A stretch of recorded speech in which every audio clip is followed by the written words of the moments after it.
Et oui, on a le plaisir, donc je le disais, d'accueillir Rudy Garcia avec nous, le coach de l'OM. Salut Rudy. Bonjour à tous. Bonjour Rudy, en face de vous toujours Romain Canuti du Phocéen et Karim Attab de Maritima. Il y avait le coach c'est nous, maintenant c'est le coach c'est lui. C'est lui le coach. évidemment c'est Rudy le coach. Romain, on explique le concept, on a reçu énormément de questions, comme c'était le cas avec le président Jacques-Henri Hérault la dernière fois. À peu près le même nombre, voilà. On va pas faire de jaloux, c'est bien. 800 000 grosso modo. 800 000 ça fait beaucoup. Entre 800 et 1000. D'accord. 800 000, attention. Ça m'a fait peur. Donc merci déjà à tous ceux qui nous ont envoyé des questions, on les a sélectionnés. Évidemment, il y a eu beaucoup de questions sur Mario Balotelli, il y a eu beaucoup de questions sur Simone Zaza, c'est l'actualité. Il y a eu beaucoup de questions sur des milieux, du milieu de championnat grec, des choses comme ça. Bon, on sait que sur le recrutement de joueurs, voilà, c'est juste en préambule. On ne pouvait pas sélectionner ces questions dans le sens où si Rudy nous dit ce joueur est nul, ben, le jour où il va faire un bon match, on va ressortir la vidéo en boucle. S'il nous dit il est bon, ça va créer 800 rumeurs de transfert pour rien. Donc du coup, voilà, ça ne nous a pas empêché quand même de trouver des questions mercato très intéressantes. Donc je te laisse démarrer. On va démarrer. On a fait trois thèmes, c'est ça Romain? Voilà. Un thème mercato, un thème plus sur vous Rudy et un thème coaching. Évidemment, on commence avec la première question qui nous a été envoyée par Flafla. La voici. Avez-vous suivi les tours préliminaires de Ligue des Champions, notamment le match AEK Athènes, Celtic Glasgow? Intéressant, non. Romain, on précise évidemment cette question. Oui, élimination du Celtic Glasgow et donc de Moussa Dembélé. J'imagine que la question a été posée en ce sens-là. Oui, je pense que c'est ça, effectivement, c'est de savoir si au Celtic de Glasgow il y a des joueurs intéressants. Il n'y a pas que Moussa Dembélé d'intéressant au Celtic, comme ça tout le monde va chercher un petit peu. Cham au milieu de terrain. Par exemple, ouais. Donc, alors j'ai suivi les résultats et pas les matchs, mais j'ai aussi suivi les résultats de tours préliminaires d'Europa League.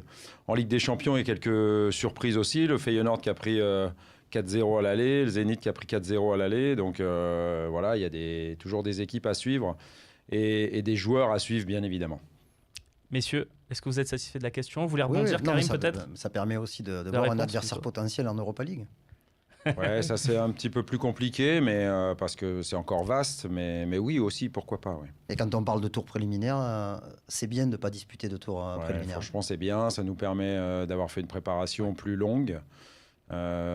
Pour durer aussi, parce que jusqu'au mois de décembre, il va falloir durer avec ces 6 matchs de poule d'Europa League. Ce qui est intéressant aussi, c'est en regardant les résultats, puisqu'on parle de ça, d'Europa League, c'est de voir si on va se situer dans le premier ou dans le deuxième chapeau au niveau du tirage, parce que ça peut aussi changer des choses. En toute logique, on devrait être deuxième chapeau. Donc ça veut dire qu'on aura, on espère, au moins un très très gros avec nous. Ça serait bien qu'on ait une belle affiche, pourvu que ça ne soit pas la première au Vélodrome, la grosse affiche. Vous savez pourquoi je dis ça. Évidemment. Il y a des suspensions liées donc à des incidents par match à huis clos. Voilà. Ouais, match à huis clos, malheureusement. Je vous propose d'enchaîner la deuxième question. Elle concerne la vente d'André-Franck Zambo-Anguissa. C'est Josiel qui nous la pose. Quand on vend 33 millions Zambo, les supporters attendent qu'on dépense au moins autant en achat. Est-ce que c'est le plan, Rudy? Ça, c'est une question pour mon président. Je pense qu'on ne l'a pas vendu autant, Franck, mais si on l'a vendu, c'est qu'on ne pouvait pas non plus refuser. Moi, très honnêtement, ce n'est pas un choix sportif. Tout le monde le sait. Je voulais garder André-Franck Zambo-Anguissa pour dire son nom complet parce que c'est un garçon que j'adore, c'est un garçon qui a fait d'énormes progrès. Après, j'espère que ce ne sera que pour lui qu'un tremplin à Fulham et qu'on le retrouvera dans un des grands de la Première Ligue. Mais il faut qu'on le remplace, je l'ai dit et je le pense.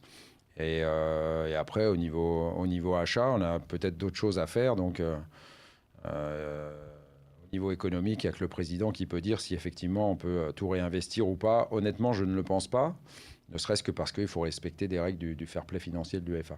Très bien. Il y avait une question de Romain Dupuis qui avait été très bonne là aussi sur le cas Zambo, qui a dit franchement dans le sens inverse, est-ce qu'on aurait recruté Zambo-Anguissa pour 30 millions d'euros? Je trouvais que la formulation était rigolote. Évidemment, j'imagine que dans le plan du fair play financier, une réponse sérieuse ne peut pas être donnée. Mais après, pour aller un petit peu plus loin sur le thème des 33 ou des 30 millions, il ne faut pas oublier qu'il y a quand même toujours une part de commission qui devrait être reversé. Bon, on en entend parler de plus en plus souvent de ces commissions dans les transferts. Des fois, ça bloque même les transferts. Exactement. Donc c'est vrai que de temps en temps, il faut prendre ça aussi en compte et de ne pas compter la somme globale du transfert. Question suivante, elle est signée Laurent Blais. Quand vous contactez un joueur pour le recruter, Rudy, est-ce que vous lui exposez le projet? Est-ce que vous pouvez préciser qu'est-ce que vous lui dites au joueur pour lui vendre l'OM? Je contacte jamais un joueur sans qu'il y ait l'accord de son club. Ça, c'est pour répondre à Valdemar Kita, ouais, regardez, il regarde l'émission. Ouais, bah, s'il regarde qu'il arrête d'affirmer des choses qui sont complètement fausses. Il a de très bons joueurs à Nantes, mais j'en ai jamais contacté aucun. Si je contacte un joueur, ça peut arriver, c'est qu'on a l'accord du club en face et que le deal est pratiquement fait. Okay. Et effectivement, après, je lui explique le projet de jeu surtout, le projet du club, mais surtout le projet de jeu et pourquoi je le veux dans Comment notre vous allez effectif. L'utiliser, c'est ça? Ouais, exactement, ouais, tout à fait. D'accord. Il y a des moments où ça fait un peu la différence, que ce soit à Marseille, à Rome, à Lille. Moi, très honnêtement, je dis toujours aux joueurs que je croise, les miens, ceux que je recrute et ceux qui partent surtout, il faut toujours discuter avec le coach. C'est le coach qui met les joueurs sur le terrain, c'est lui qui fait la composition d'équipe. Je ne conçois pas qu'un joueur puisse arriver dans un club et être recruté par le président ou par le directeur sportif sans avoir parlé au coach. Parce que parfois, on a de mauvaises surprises. Le joueur, il arrive, il n'a jamais parlé avec le coach, et puis il s'aperçoit que ce n'est pas le coach qu'il voulait, parce que dans ce club-là, il n'y a pas de consensus sur le recrutement, et que ça peut être les dirigeants qui font le recrutement sans l'entraîneur. On pense à Doria, par exemple, quand on entend ça, ouais, évidemment. Des clubs aussi en Europe, Tottenham, par exemple. Par contre, est-ce que tu parles tout le temps aux futurs recrues? Pratiquement presque à 100%, oui. Après, si c'est un jeune qui arrive au centre de formation et qui est quelqu'un qui est plus pour l'avenir, il y a des choses qui ne sont pas spécialement importantes sur le contact avec le joueur, mais du groupe pro, oui. Question suivante. Eusebio, 38, c'est pas le vrai. Évidemment. Mince, ouais. Ça, bonjour. c'était un grand joueur. Quelle est la chose la plus compliquée à gérer en période de mercato, Rudy? C'est le fait d'avoir des joueurs qui sont dans l'effectif mais qui sont amenés à partir. Je pense à Rémi par exemple, que je voulais mettre dans le groupe contre Toulouse et puis qui finalement a préféré ne pas y être alors que moi je comptais sur Rémi, j'aurais bien aimé le garder, comme ça les choses sont claires. Maintenant je suis aussi très respectueux du fait que Rémi il avait envie de se sentir important, d'être titulaire et chez nous il y a tellement de bons joueurs que il était en concurrence, donc c'est une excellente personne et un très bon joueur, donc j'espère qu'il fera de grandes choses avec Saint-Etienne, sauf bien sûr contre la double confrontation avec l'Olympique de Marseille. Parce que là, du coup, contrairement à l'année dernière, il pourra la jouer. Oui, bien sûr, puisqu'il va appartenir à Saint-Etienne. Donc, ce qui est compliqué à gérer, c'est ça. Moi, je trouve intelligent cette année que la Première Ligue et le championnat italien terminent plus tôt, mais en toute logique, on devrait avoir déjà des dates de reprise du championnat identiques pour au moins les 5 grands championnats majeurs européens, parce que c'est eux qui font le mercato. Les dépenses, c'est l'Angleterre, c'est l'Espagne, l'Allemagne, l'Italie et la France. Donc on devrait tous reprendre en même temps. Donc c'est le 15 août, ok, ou c'est le 21 août. Mais on devrait fermer avant la première journée de championnat. C'est impossible de jouer 1, 2, 3, 4 matchs de championnat et ensuite de voir des joueurs partir ou de voir des joueurs arriver. Moi, je trouve ça pas très logique. Juste sur Rémi Cabella, puisqu'on évoque le dossier, est-ce que des fois, quand on écoute certains joueurs nous parler dans des grands clubs de certains entraîneurs, ils nous disent, la force, c'est qu'ils m'expliquaient que jouer le match contre Strasbourg le samedi, c'était plus important que jouer contre le Real Madrid le mercredi. Est-ce que là, par rapport à la gestion du cas Cabella, il y a un sentiment perso d'échec de ne pas avoir réussi à lui convaincre que être doubleur de Payet, ça pouvait être super? Non, parce que je lui ai dit, et je pense que si on avait été qualifié en Champions League, Rémi serait encore avec nous. Parce que il y aurait des matchs très importants dans toutes les compétitions. On aurait besoin d'un groupe avec un niveau plus important. Donc maintenant, quand on est en Europa League, on a aussi moins de moyens, puisqu'on n'a pas les revenus de la Ligue des Champions. Et on a aussi un petit peu moins besoin d'avoir un groupe plus qu'étoffé en qualité, de doubler tous les postes avec la même qualité. Voilà. Très bien, c'était très clair, Rudy. Question suivante. Marcolini 34, pourquoi ne pas avoir laissé partir Kawi? On avait lu le dernier jour du mercato des rumeurs l'envoyant en Angleterre. Est-ce que déjà c'est vous qui l'avez confirmé?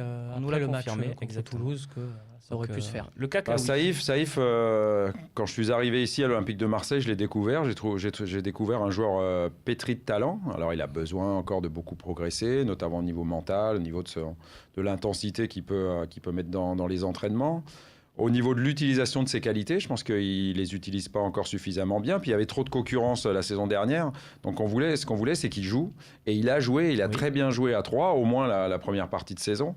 Ensuite, il a moins joué pour des raisons dont on a parlé, mais que lui seul peut évoquer par rapport à sa relation avec le coach de 3. Et je pense que la saison dernière lui a fait un bien fou.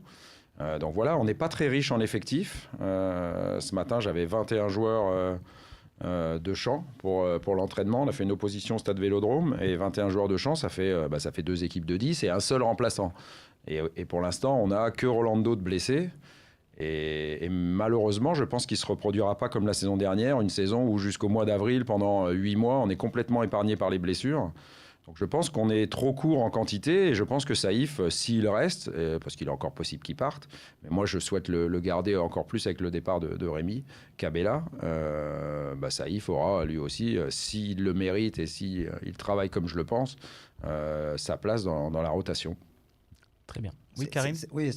C'est un joueur qui a la possibilité aussi d'évoluer à plusieurs postes. Il a une palette assez large. Ça, ce sont des considérations qui comptent vraiment pour toi ? Oui, bien sûr. Après, il faut qu'on arrive à le convaincre et qu'il se convainque lui-même que c'est pas qu'un joueur qui peut jouer derrière l'attaquant. Je pense qu'il peut faire de très belles choses dans le rôle de Flo, Thauvin, quand il faudra le laisser souffler, par exemple. Il a la même capacité à rentrer, à marquer avec son pied gauche. Et je pense que même de l'autre côté, il est capable de faire aussi des belles choses. Donc je le vois dans un des 3 postes derrière l'attaquant, quand bien même on jouerait dans ce système de 4-2-3-1 comme offensif, comme on le joue en ce moment. La dernière question, Mercato, Rudy. Et pour l'instant, on n'a pas encore entendu le nom d'Andoni Zubizarreta, ce qui est assez rare quand on pose des questions Mercato à Rudy. Recruter 3 joueurs et attendre la Ligue des Champions pour recruter le fameux numéro 9, ne serait-il pas plus judicieux et réussi ? C'est Easy Dorum qu'on remercie pour cette question. Comprendre recruter 3 joueurs à d'autres postes. C'est vrai qu'il y a aussi d'autres besoins dans l'effectif. Oui, voilà, c'est ça. Je pense que je l'ai dit, je l'ai répété. On a mis 80 buts en championnat la saison dernière. On a mis 122 buts, toutes compétitions confondues. Donc je pense que la priorité, c'est pas de recruter un numéro 9. On a plus besoin de remplacer Franck.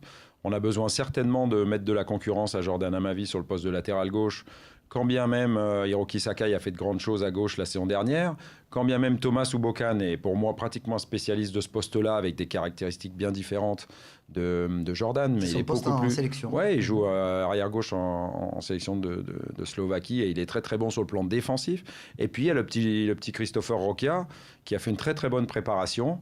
Alors après, je vous rappelle que l'objectif affiché, et Franck McCourt l'a répété, c'est de se qualifier, d'être sur le podium.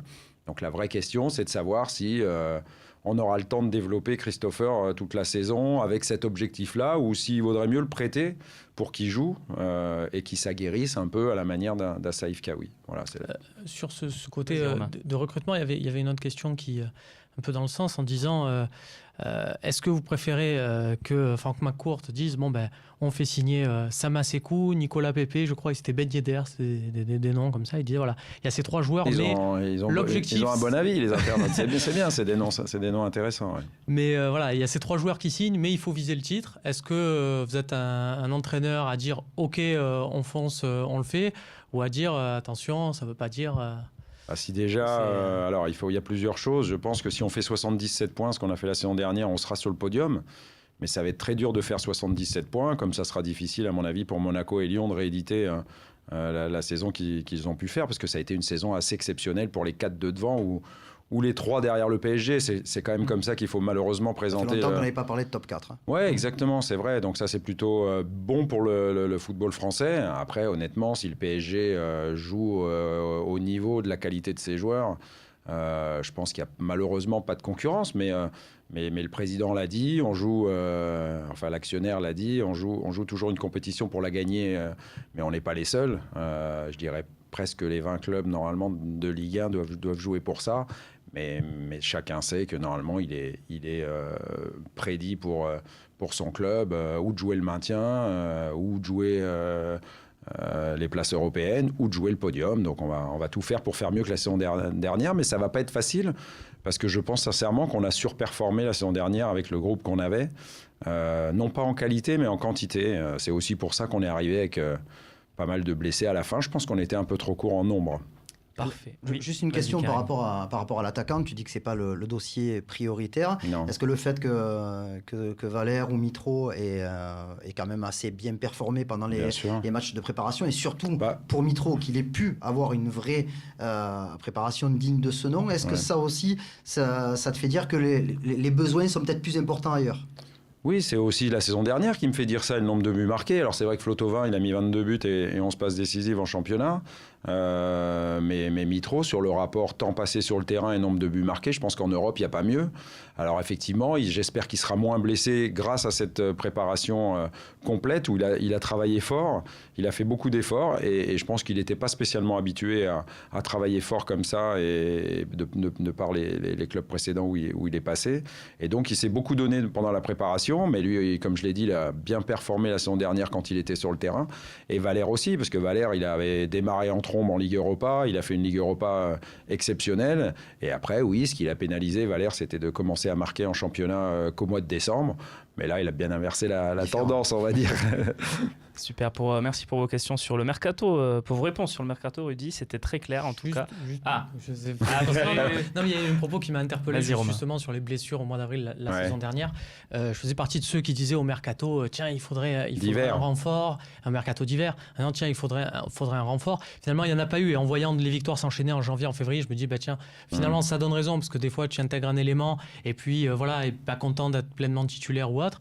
Est-ce que le regard du coach est le même, c'est-à-dire de se dire finalement fallait pas recruter, ou de se dire il y a des avantages et des inconvénients de situation. Par exemple, l'avantage, c'est d'avoir pu donner beaucoup plus de temps de jeu à Bouba Camara alors qu'il avait que 17 ans. L'avantage, ça a été de revoir un Maxime Lopez dont on pensait, grâce aux 6 premiers mois qu'on a fait ensemble à partir de novembre 2016, de pouvoir confirmer, alors qu'il avait eu un petit peu de mal à digérer son nouveau statut de joueur professionnel de l'Olympique de Marseille, tout simplement. Et le fait de ne pas avoir non plus une concurrence trop exacerbée, ça a permis notamment ces deux jeunes-là de manger une grande part du gâteau de la réussite de la saison dernière et de les aguerrir beaucoup plus vite.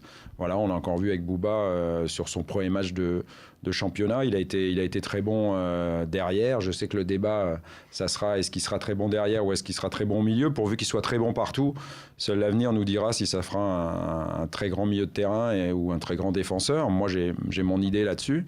Mais ce qui est sûr, c'est qu'à 18 ans, il fait des choses pour l'instant assez intéressantes et il se monte largement au niveau de ce qu'on attend de lui. Voilà. Mais t'as pas changé d'avis. Hein. L'année dernière, tu nous disais déjà que tu le voyais plutôt au poste de milieu défensif. Il a fait des prestations énormes en championnat et en Ligue Europa en fin de saison dernière au poste de défenseur central. Avec l'équipe de France des U19, il a été impérial. Là, contre Toulouse, il a été très fort aussi. C'est vrai qu'on peut se poser la question. On va citer juste Lorenzo OM34 qui posait la même question qui était prévue pour la partie d'après. Mais peu importe, allons-y. Oui. Non, mais les U19, j'aurais aimé qu'ils puissent gagner effectivement le championnat d'Europe. Malheureusement, ils ont loupé une marche et cette marche-là, ils ont été malheureusement inférieurs à l'équipe adverse. Ils ont fait un bon parcours, mais ils ont aussi d'excellents joueurs devant, derrière. Bouba, ça a été un peu le taulier entre guillemets de cette équipe, mais il a fait de très bons matchs derrière la saison dernière avec nous. À 3 aussi en défense. Je l'ai mis latéral gauche à Dijon. Il a été extraordinaire. J'ai discuté avec Stéphane Jobard là, que j'ai recruté dans mon staff. Et il me disait, mais nous, les consignes d'avant-match, c'était mettons la pression au petit Camara qui est tout jeune au poste de latéral gauche avec Sliti, qui est un excellent joueur à Dijon. Et finalement, ils ne sont pas passés du tout.